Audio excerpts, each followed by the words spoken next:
Okay, so far so good naman. Ayan. Shoutout naman Tips Adventure TV. Saan pa? Tips Adventure TV. Shoutout sa Tips Adventure TV. Hi!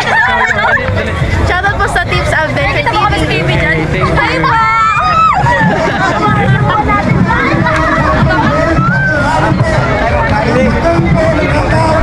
Ang gaganda nila guys, ang gaganda nila. Ang gaganda nila.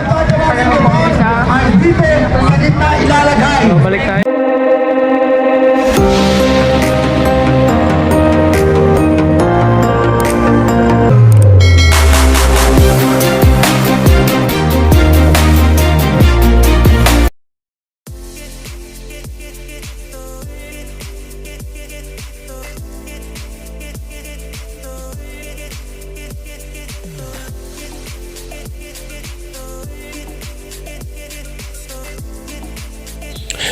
Good morning, good afternoon, kung nasan man kayong lupalop ng mundo, may panibago tayong pag-uusapan. Nagkaroon po ng motor show dito sa Pinamalayan Park.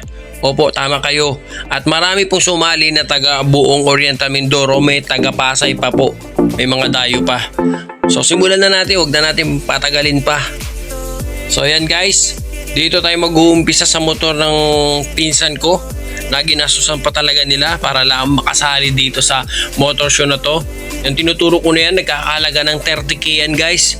Kung sasali ka talaga dito sa isang motor show, itong event na to, ay talagang ihanda mo na ang budget mo at alam mo na kung gaano kalaki ang gagastos mo dito. Grabe, sobrang mamahal ang mga nilalagay nilang parts at depende pa yan guys sa branded. So yung hinahawakan ko na yan, kita nyo na yan, yan tinuturo ko na yan is Hercules. Binili pa yan nila through online siguro guys. Made from galing pa siya ng Japan. Galing pa siya ng Thailand. Yan, kamali tuloy ako. So galing pa ng Thailand yan. Worth 30k. Grabe guys. Tapos yung U-box niya, pinamodify na lang niya ng alloy. So ang mahal ito, pati tangke. And then may nilalagay pa sila yung mga sa brake na pagkamahal-mahal, pati sa mga carburetor nila.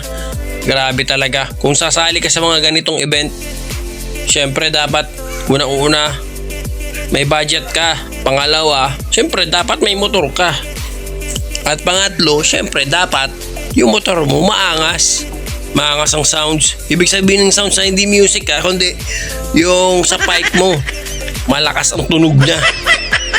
So yan guys, tulad yan tinuturo ko na yan, mahal din yan, ilagay nila yung brake na yan, sobrang mahal din yan. Kita nyo naman yung mga trophy nila, nanalo na to, marami ng beses siyang nanalo, pati yung sa kabila. So hindi lang ito guys yung mga forma ng motor dito, meron din Kawasaki, PCX, mga Mio, yung mga scooter, Raider. So napakarami pa, pati yung mga Kawasaki, mga old model, minodified nila, inilaban din nila dito. May taga Pasay, Occidental Mindoro, may dayo din, buong Oriental Mindoro. Sobrang daming lumahok dito guys. Kaya naman di ko na lang kinuhanan ng video, iniksian ko na lang para kasi puro motor lahat naman din yan, pare-parehas. Yun guys, and panoorin nyo na lang hanggang matapos. Katulad na lang ito guys, yung motor na to, in-skeleton nila, palit ng gulong. Ang gusto ko dito guys, yung pinakang rayos niya tsaka yung rim niya, napakaganda na nilagay nila. Tapos kinulayan na lang nila yung body niya, tapos yung upuan niya tinanggal at pinalitan nila ng alloy. Yung iba naman ay fiberglass. Then yung pipe niya pinalitan din, pati shock, swing arm niya.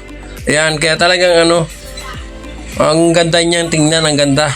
So panalo talaga, panalo yung mga ganitong pormahan.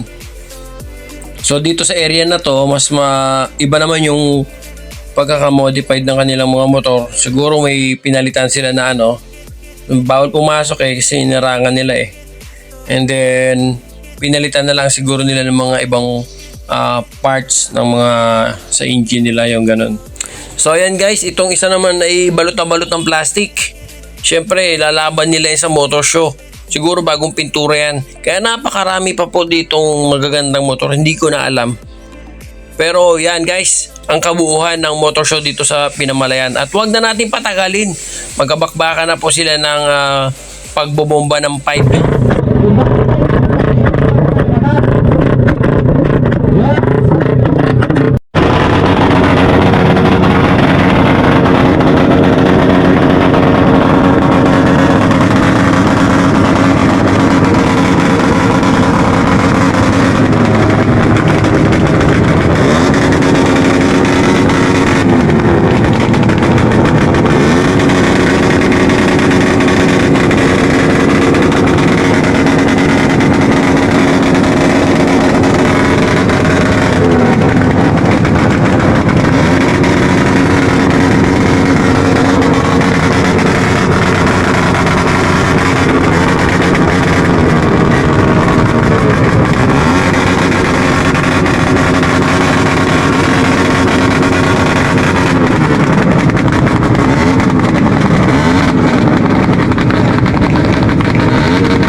Grabe guys, imagine kung nandito kayo, sobrang ingay ng buong park dahil sa kanilang bombahan. Kita nyo naman yung bumubuga ng apoy, talaga ang lalakas.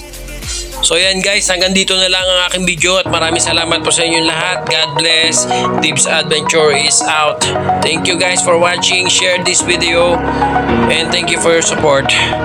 Love you. Feel like I'm floating through the air.